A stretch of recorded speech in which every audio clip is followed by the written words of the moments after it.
Nova Orleans, 1918. A cidade vivia em diferentes contrastes. O jazz ecoava quase como uma trilha sonora da vida cotidiana em meio à ressaca da Primeira Guerra Mundial. Por outro lado, tinha também um cenário mais sombrio, com pobreza, imigração em massa e tensões raciais.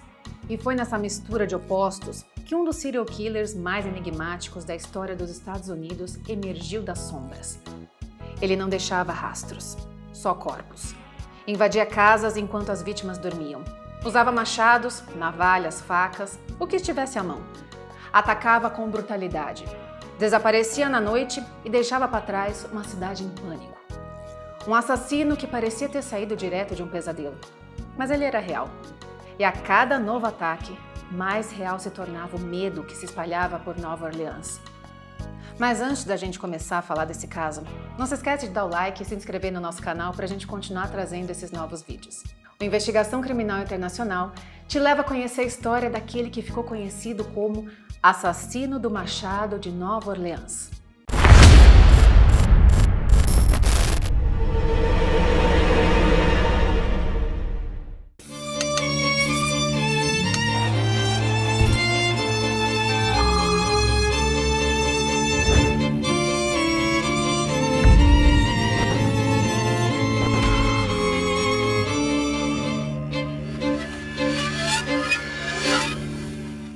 De forma oficial, os primeiros ataques registrados ao Homem do Machado aconteceram entre maio e outubro de 1919. Mas há quem diga que ele começou anos antes, em 1910. A historiadora Miriam Davis passou anos investigando esse caso e lançou um livro chamado The X-Men of New Orleans, The True Story. Nele, ela reconstrói o terror que o serial killer deixou com base em documentos, arquivos policiais e jornais da época. As vítimas, na sua maioria, tinham algo em comum. Eram imigrantes italianos ou sicilianos, donos de pequenas mercearias, famílias de classes trabalhadoras da época. Além disso, o Homem do Machado parecia estudar suas vítimas. Ele conhecia a rotina e os horários das famílias, além de saber como entrar nas residências sem ser visto. O assassino não levava consigo uma arma, já que ele usava o que encontrava na própria casa para atacar as vítimas. Naquela época era comum ter machados e machadinhas em casa, e sua marca registrada era deixar machados ensanguentados nas cenas dos crimes. Algumas vítimas pareciam destoar do modus operandi do assassino, como Joseph Romano, um barbeiro assassinado em agosto de 1918. Mas quando Miriam Davis cavou mais a fundo, descobriu que a sobrinha de Joseph administrava uma pequena mercearia na sala de estar da casa dele. De um jeito ou de outro, a ligação com o comércio estava sempre presente. Mas por que essa obsessão com merceeiros italianos? A resposta talvez esteja no preconceito da época.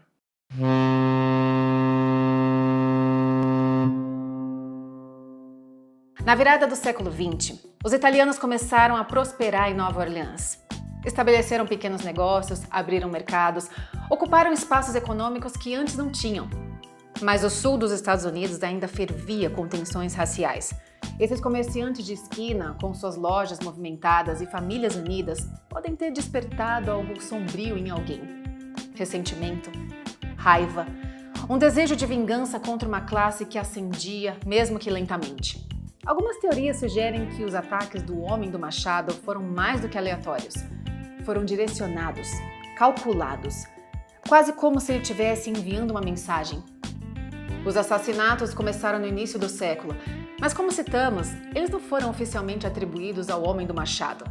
Essas mortes haviam sido ligadas a outro criminoso apelidado como The Cleaver, ou, em tradução literal, o cutelo. Mas o modo de agir, os alvos e a brutalidade, tudo parecia vir da mesma mente doentia. A historiadora Miriam Davis acredita que os primeiros ataques do Homem do Machado aconteceram muito antes de 1918. Segundo ela, tudo começou em 1910, com um casal, Harriet e August Creedy. Eles tinham comprado sua primeira mercearia em 1903, mas na noite de 3 de agosto de 1910, Harriet acordou no meio da madrugada e viu algo que jamais esqueceria. A silhueta de um homem estava parada ao lado de sua cama. Ele segurava um cutelo. Ao tentar chamar pelo marido, ela percebeu que ele já havia sido atacado e gravemente ferido. O invasor não hesitou e ameaçou fazer o mesmo com Harriet, caso não entregasse todo o dinheiro da casa. Ela entregou apenas $8, que convertidos hoje dariam cerca de $270 ou algo próximo a R$1.500. Além do dinheiro, o invasor também levou o sabiá de estimação do casal, fugindo do local. A polícia investigou o caso e descobriu que o homem havia removido cuidadosamente um painel da porta, daqueles que ficavam ao lado da tranca, e usou um pino de ferrovia para alcançar a fechadura por dentro. Assim, conseguiu entrar na casa sem fazer barulho. August foi levado imediatamente ao hospital.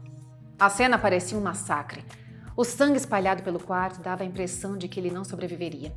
Tinha lacerações profundas na cabeça e no peito, perdeu muito sangue. Mas, contra todas as expectativas, ele resistiu. Pouco mais de um mês depois, em 20 de setembro de 1910, o casal Concetta e Joseph Risetto viveu um terror parecido. Eles estavam dormindo quando um homem entrou de forma silenciosa pela janela da cozinha. Ele atacou primeiro Concetta com vários golpes de um machado de açougueiro que havia sido roubado. Depois começou a agredir Joseph. Ambos sobreviveram, mas com sequelas permanentes. Concetta ficou desfigurada. Joseph perdeu a visão de um dos olhos. Dessa vez, o agressor não levou absolutamente nada da residência. O casal tinha um mercado junto à casa e $3 estavam no caixa. O dinheiro não foi tocado. Para os investigadores ficou claro, naquele dia ele não queria roubar, ele queria machucar.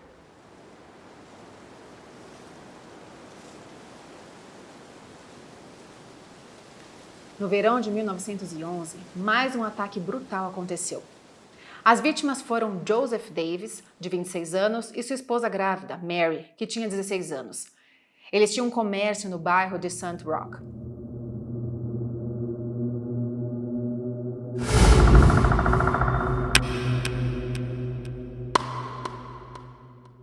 Naquela madrugada, Mary acordou e viu um homem parado no quarto. Tentou chamar Joseph, mas ele já havia sido atacado, provavelmente com um cutelo de açougueiro, já que a arma do crime nunca foi encontrada. O invasor exigiu dinheiro, mas Mary, em estado de choque, não conseguiu reagir. Ele então a atingiu, deixando-a inconsciente. O quarto foi todo vasculhado em busca de joias e dinheiro, mas mesmo encontrando alguns itens, novamente, nada foi levado. A entrada havia sido feita por uma janela.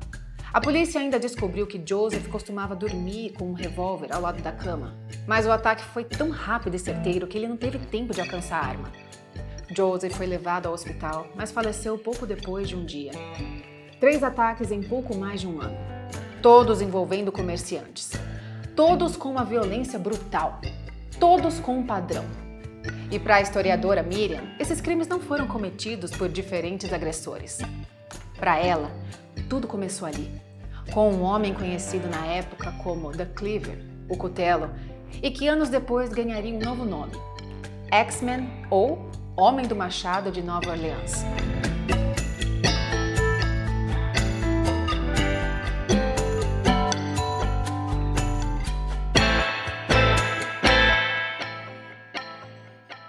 Na época dos ataques iniciais, a investigação ficou a cargo do detetive John D'Antonio, um dos poucos policiais de origem italiana da cidade. Ele conhecia bem os costumes da comunidade e, por isso, não acreditava em coincidências. D'Antonio não comprava a ideia de que os crimes tinham motivação financeira. Para ele, aquele caso onde o assassino levou $8 era apenas uma cortina de fumaça. Na sua visão, aquilo não era um roubo que deu errado. Era a obra de um homem que era puro mal, que ele descreveu como um demônio, movido não por dinheiro, mas por sangue. À medida que os jornais começaram a explorar as semelhanças entre os ataques por serem casais italianos, trabalhadores humildes, donos de mercearias, a população também começou a fazer especulações. E uma teoria que passou a ganhar força foi o envolvimento da máfia. Mais especificamente, muitos acreditavam que os crimes estavam ligados à Black Hand Society, uma organização criminosa siciliana conhecida por extorsões violentas. Apesar do nome, a Black Hand não era uma máfia formal, mas sim uma tática usada por criminosos. Eles enviavam cartas com ameaças escritas à mão, assinadas com a temida Mão Negra. Era comum que esses bilhetes procedessem crimes como esfaqueamentos, tiroteios e sequestros. Mas há um ponto que enfraquece essa ligação: o modus operandi. A Black Hand raramente deixava sobreviventes. E nos ataques investigados por D'Antônio, várias vítimas sobreviveram para contar o que viram. Mary Dave, a moça de 16 anos grávida, foi um exemplo. Ela sobreviveu ao ataque e afirmou com firmeza: o homem que matou seu marido era branco, barbeado, falava inglês perfeitamente e não tinha qualquer sotaque italiano. Isso, para ela e para o detetive, descartava a ideia de uma conexão direta com a máfia siciliana. Ainda assim, havia um detalhe que chamava a atenção. Um ano antes do ataque, Joseph havia recebido cartas de extorsão com a marca típica da Black Hand. A primeira começava com "Caro amigo", seguida de uma exigência de $200, o que hoje equivaleria a cerca de R$ 6.700, e uma ameaça vaga, mais assustadora. Joseph ignorou a carta. Uma semana depois, recebeu outra, também ignorada. E após sua morte, seu irmão Peter encontrou uma terceira carta guardada num baú, nunca respondida. Esse histórico reacendeu as suspeitas, mas nada foi comprovado. Entre os poucos suspeitos que chegaram a ser interrogados, um nome chamou a atenção: Sean Pizzo, um fazendeiro conhecido por extorquir comerciantes italianos. Apenas uma semana antes do ataque a Joseph, ele havia sido visto discutindo com ele na loja. Com essas informações, a polícia acreditava estar perto de uma resposta. Pediram que Mary fizesse o reconhecimento do suspeito. Mas ao olhar para ele, Mary foi categórica. Não era o homem que matou seu marido. Ela disse que o assassino era branco e barbeado, enquanto Sean Pizzo era italiano e usava bigode.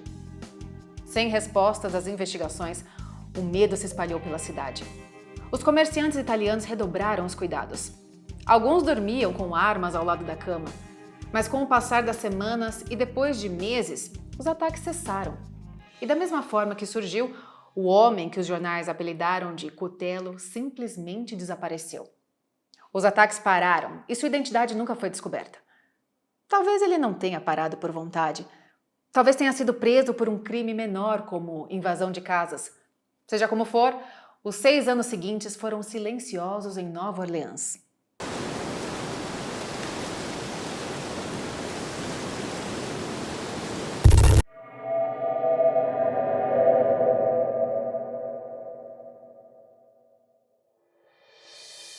Foi em 1917 que os ventos do terror sopraram novamente em Nova Orleans. Dessa vez, o merceeiro siciliano Epifânio Andolina foi o alvo. O ataque foi no mesmo padrão dos anteriores. Invasão durante a noite. A esposa Ana acordou com um homem ao lado da cama, segurando uma machadinha. Antes de qualquer reação da mulher, o homem apontou um revólver para ela e mandou ficar em silêncio. Em seguida, desferiu golpes em Epifânio, que estava dormindo. Mas dessa vez, quando ele estava saindo da casa, Ana, a esposa, gritou. Isso revoltou o homem, que decidiu ir até o quarto dos filhos do casal, 2 meninos. Acertou a primeira criança na cabeça com uma machadinha. E no segundo filho, uma coronhada com a arma. E então ele fugiu. Com a chegada das autoridades, percebeu-se que a cena era quase idêntica aos crimes de 7 anos antes. Nada tinha sido roubado. Os investigadores confirmaram que a família Andolina nunca havia recebido ameaças da Black Hand, deixando novamente eles confusos sobre quem poderia ser o responsável por tal brutalidade. Epifânio sobreviveu ao ataque, mas meses depois morreu vítima da gripe espanhola. Esse caso, no entanto, não foi oficialmente ligado ao assassino do Cutelo. O motivo? O homem que estava por trás dessa investigação e feita essa conexão entre os crimes, o superintendente Reynolds, já estava morto. Ele havia sido o primeiro e único investigador a enxergar um padrão, a ligar os pontos entre as vítimas, métodos e perfis, mesmo não sendo sido o primeiro a investigar o caso. Sem ele, a conexão se perdeu e a crescente frustração com a ineficiência da polícia abriram caminhos para um novo nome no comando: Frank Money, ex-superintendente de terminais da empresa ferroviária Illinois Railroad Company. Miriam Davis não foi a primeira a levantar a teoria de que o homem do machado e o assassino do Cutelo eram a mesma pessoa. Mas foi a que mais aprofundou e sustentou essa hipótese com base em documentos e avaliações de especialistas. E então veio o caso que marcou oficialmente o início da era do homem do machado de Nova Orleans. Na noite de 22 de maio de 1918, Joseph Maggio, um italiano natural da Sicília, e sua esposa Caterine dormiam no quarto localizado atrás da mercearia que mantinham em Uptown. O intruso arrancou o painel da porta e entrou silenciosamente. Com uma lâmina, cortou a garganta do casal. Depois, usou um machado que encontrou no quintal e desferiu golpes brutais nas cabeças de ambos.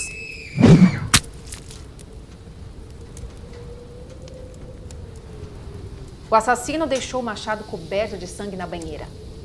Joseph ainda estava vivo quando seus irmãos chegaram pela manhã e encontraram os corpos, mas ele morreu pouco tempo depois. Na cena, a polícia encontrou roupas ensanguentadas, supostamente do próprio criminoso. Isso sugeria que ele havia trocado de roupa antes de fugir. E mesmo tendo levado $50, ele deixou o restante do dinheiro e todas as joias do casal intocadas. A faca usada para cortar as gargantas era do irmão de Joseph, Andrew, que era barbeiro. Por conta disso, ele foi considerado o principal suspeito. Somente depois de perder o funeral da família e desabar em prantos é que ele foi liberado. Outro detalhe que chamou a atenção das autoridades foi que na rua da casa dos Maggio, uma mensagem enigmática foi encontrada escrita com giz na calçada. A senhora Maggio vai ficar acordada essa noite, assim como a senhora Tenney. Mais tarde, isso seria interpretado como referência a outro ataque ocorrido em 1911, contra o casal Anthony e Johanna Ciambrana, que era conhecido pelos clientes como Sra. Tenney. Cerca de um mês depois, em 27 de junho de 1918, outro ataque aconteceu. A princípio, parecia seguir o mesmo padrão. Mas, com o tempo, a polícia passou a acreditar que o caso não estava ligado ao homem do machado. O padrão era outro. A dinâmica era diferente. No dia 4 de agosto, um novo ataque.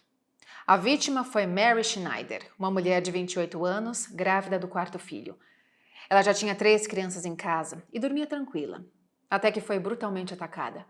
Dessa vez, a arma usada não foi um machado, e sim um abajur que ficava em sua mesa de cabeceira. A casa que tinha sido invadida foi também saqueada. O criminoso levou mais de $100, uma quantia considerável para a época. Mary sobreviveu ao ataque e dias depois deu à luz a uma menina chamada Clara. Na época, repórteres atribuíram o caso ao homem do machado porque havia um machado na casa que desapareceu. Mary chegou a afirmar que se lembrava do machado caindo sobre ela antes de desmaiar. No entanto, a polícia concluiu que a arma do crime havia sido mesmo o abajur. Para a historiadora Miriam, esse detalhe é decisivo. Ela não acredita que esse ataque tenha sido cometido pelo verdadeiro homem do machado. Afinal, por que ele usaria um abajur quando havia um machado disponível? A arma para ele parecia ser parte do ritual, quase uma assinatura. Menos de uma semana após o ataque a Mary, em 10 de agosto de 1918, mais um ataque. A vítima dessa vez foi Joseph Romano, um barbeiro, aquele que citamos no começo do vídeo. Sua carteira foi roubada e ele foi fatalmente atingido na cabeça com um machado que era encontrado ao lado de sua cama, coberto por sangue. Romano não era um merceeiro, como as outras vítimas, mas morava em uma casa que funcionava também como mercearia da família. Isso pode ter confundido o assassino. Ao invadir o local, presumiu que Joseph era o proprietário do comércio e assim ele se encaixava no padrão. Após o crime, a polícia conversou com vizinhos.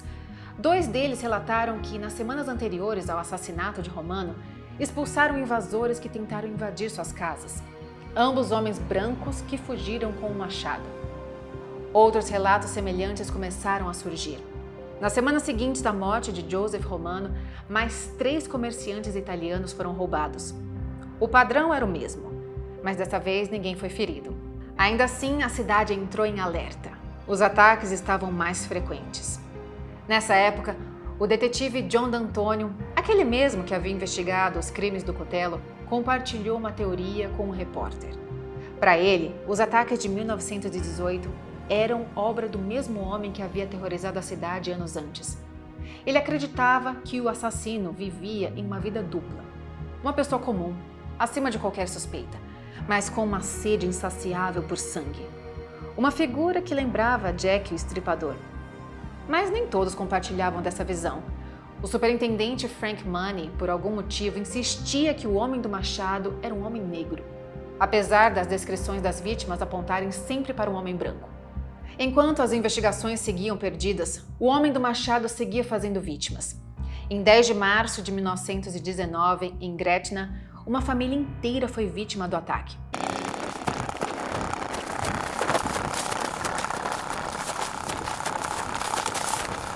O dono da mercearia, Charlie Cortimiglia, sua esposa Rose e a filha do casal Mary, de apenas 2 anos, sofreram com o assassino. O padrão era o mesmo: invasão à noite, golpes com machados e os corpos encontrados no dia seguinte. Nada da casa foi roubado e um machado com sangue foi encontrado. Apesar dos golpes, Rose sobreviveu ao ataque. E o que chamou a atenção do caso foram 2 prisões que ocorreram. A família Cortimiglia tinha como vizinhos os Jordanos, Frank Giordano, de 17 anos, e seu pai idoso, Orlando. As famílias se conheciam desde 1910, quando os Jordanos se mudaram para o bairro e abriram sua própria mercearia. Eles fecharam e os Cortimiglia assumiram um ponto da mercearia. Mas em dezembro de 1918, meses antes do ataque, os Jordanos decidiram voltar ao ramo das mercearias. E isso gerou tensão. Charlie relutou, mas cedeu o ponto comercial que pertencia aos Jordanos. Depois decidiu abrir uma nova mercearia, exatamente ao lado da casa antiga da família amiga. Foi o suficiente para que, após o ataque, o chefe de polícia Peter Leeson e o xerife Luiz Marreno colocassem os Jordanos como principais suspeitos. A única sobrevivente, Rose, a princípio, dizia com clareza: ela não sabia quem tinha os atacado. Mas quando ela se recuperou o suficiente para sair do hospital, foi levada à prisão. Lá disseram que ela precisava passar uma noite detida. E que no dia seguinte deveria lembrar de quem havia cometido o crime. Menos de 24 horas depois, Rose assinava um documento afirmando que os culpados eram Frank e Orlando Giordano, fazendo com que eles fossem presos. Em fevereiro de 1920, Rose voltou atrás. Disse que havia tido um sonho com São José, santo protetor das famílias, que lhe ordenava contar a verdade. Assinou um novo documento declarando que não sabia quem havia cometido o crime, exatamente como dissera desde o início, e que havia sido pressionada pelas autoridades a incriminar os Jordanos. A promotoria, no entanto, não aceitou facilmente a retratação. Rose foi ameaçada de ser acusada por perjúrio se não voltasse atrás. Mas por falta de provas, em dezembro de 1920, finalmente, Orlando e Frank foram libertados. Mas enquanto a cidade ainda digeria esse escândalo, algo ainda mais bizarro acontecia. Poucos dias após o ataque aos Cortimiglia, no dia 13 de março, uma carta foi enviada ao jornal The Times, Picayune. Ela só foi publicada no dia 16. O remetente? O assassino, o próprio homem do machado. E a carta dizia o seguinte: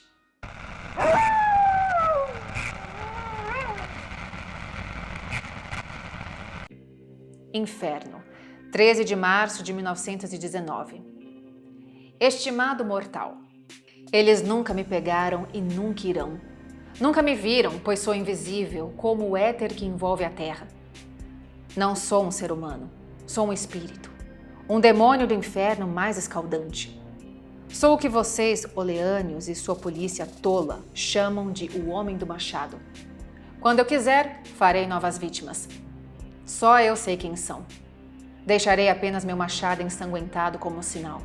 Se quiserem, podem avisar a polícia para não me irritar. Seria melhor nunca terem nascido do que cruzar meu caminho. Mas deixo aqui uma proposta misericordiosa. Gosto muito de jazz. E juro por todos os demônios que à 00:15 da próxima terça-feira, toda casa onde uma banda de jazz estiver tocando será poupada. Se todos tocarem, melhor para vocês. Mas estejam certos, aqueles que não tiverem jazz naquela noite serão mortos. A carta provocou um pânico generalizado. Na noite anunciada, a cidade inteira se encheu de música. Bandas de jazz tocaram em bares, restaurantes e casas. Famílias se reuniram com músicos. Rádios foram ligados no volume máximo. E naquela noite, ninguém morreu. Mas mesmo com o medo espalhado, surgiram dúvidas. Especialistas em perfis criminais analisaram o conteúdo da carta e chegaram a uma conclusão quase unânime. Era improvável que tivesse sido escrita pelo verdadeiro assassino. Uma teoria ganhou força. A carta teria sido escrita por um músico de jazz local, talvez em busca de autopromoção para aumentar as vendas de disco. Após a publicação da carta, os ataques do Homem do Machado continuaram a perturbar a cidade de Nova Orleans e a inquietação aumentava a cada novo crime. No entanto, após a ameaça pública, a noite em que todos se uniram para ouvir jazz, a cidade teve um breve alívio. Mas o alívio não durou muito. Em 10 de agosto de 1919, o homem do machado voltou a atacar. O próximo alvo foi Steve Boca, um outro proprietário de mercearia conhecido por sua popularidade na comunidade. Em 3 de setembro de 1919, o homem do machado atacou novamente. Mas dessa vez sua vítima foi Sarah Lohman, uma jovem de 19 anos. Sarah foi brutalmente atacada enquanto dormia em sua casa e, mesmo gravemente ferida, sobreviveu. Na noite de 27 de outubro de 1919, o homem do machado atacou Mike Pepitone, outro comerciante italiano. Esse foi o último ataque registrado pelo assassino. Após esse incidente, os ataques cessaram de forma abrupta. Nova Orleans ficou paralisada, sem saber se o homem do machado estava apenas aguardando o momento certo para atacar novamente ou se ele simplesmente tinha encerrado os ataques.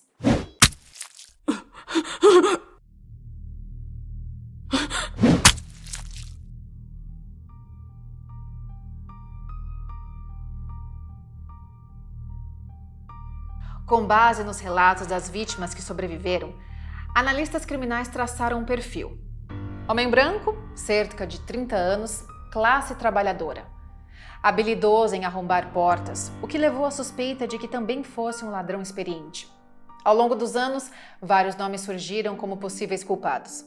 Mas um nome em especial chamou a atenção: Joseph Mumfre. Os boatos é que ele era um assassino de aluguel da Black Hand, a máfia que citamos. Em 1907, inclusive, chegou a ser preso por tentar extorquir uma mercearia. Outros pontos reforçaram a teoria. Relatórios indicavam que Mumfre teria estado preso justamente nos períodos de inatividade dos crimes entre 1911 e 1918, e também entre agosto de 1918 e março de 1919. A teoria foi altamente debatida e não houve prova conclusiva que ligasse Mumfre aos crimes. Mas a teoria ganhou força por um detalhe sombrio. Em 1920, Joseph Mumfre foi morto por Esther, ex-esposa de Mike Pepitone, última vítima do assassino. Após Joseph invadir a casa de Esther em busca de dinheiro, ela atirou 11 vezes, matando o homem. Será que o homem do machado finalmente havia morrido? Posteriormente, Esther foi absolvida por legítima defesa. Mas a história, mais uma vez, se complica. Relatórios policiais da época indicam crimes idênticos em outras partes da Louisiana. Joseph Sfero e sua filha Alexandria, mortos em dezembro de 1920. Giovanni Orlando e The Rider, assassinados em janeiro de 1921. Frank Scalise, morto em abril de 1921 em Lake Charles. E o padrão era o mesmo: invasão durante a madrugada, machados da própria casa, vítimas italianas. Nada roubado. Mas então veio o silêncio. O homem do machado desapareceu da história. Sem rosto, sem nome, sem prisão. Na época, surgiram até teorias sobrenaturais.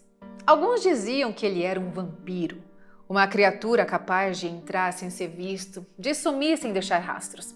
Claro, essas ideias foram logo descartadas, mas há quem diga que ele nunca foi um só. Talvez fossem vários homens, criminosos distintos que seguiam o mesmo padrão.